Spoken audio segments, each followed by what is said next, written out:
Welcome to the channel. This is Revistory. Here we talk about a little bit of history and maybe some revisionist history. Today we're talking about the town of Arco, Idaho, which was the first town in the world to be powered by nuclear power alone. Let's get into that. The town of Arco, Idaho is situated about 200 miles east of the capital city of Boise in Butte County near Craters of the Moon State Park. We will be doing another video on Craters of the Moon separately because it's a whole thing and we can go through it for a little while. But that is where we're located geographically. Arco was named as early as 1860 after a local rancher named Louis Arco, who was a local to the area and was trapping, trading, set up a outpost in Arco, and kind of named the city after himself.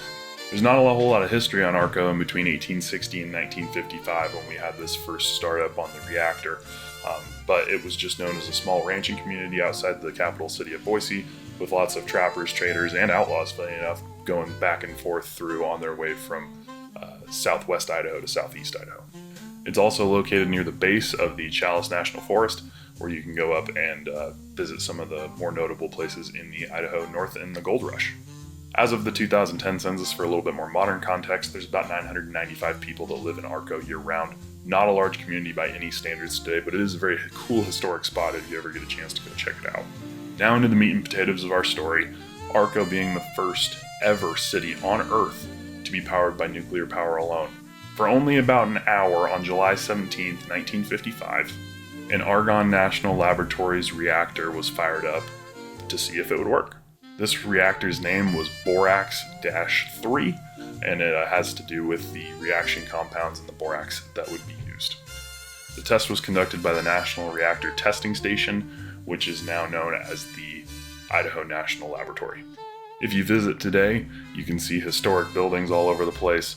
There's the Atomic City on certain buildings, and it's kind of a little bit of a tourist trap, but it's definitely worth a look.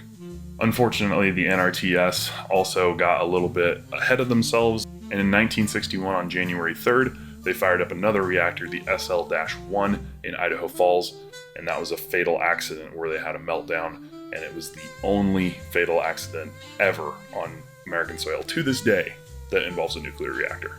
3 men died due to a steam blast. Apparently it was due to a maintenance error while they were doing some testing, and there wasn't a full meltdown, but there was a catastrophic accident claiming 3 lives.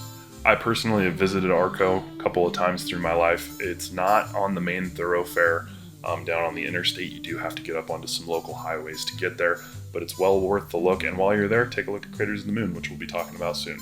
Hopefully you found a little bit of enjoyment out of this and understand a little bit more about our Idaho history here.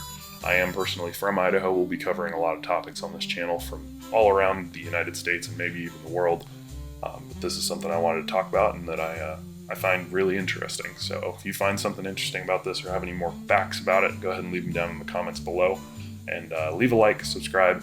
We'll be doing this much more often. Have a good one.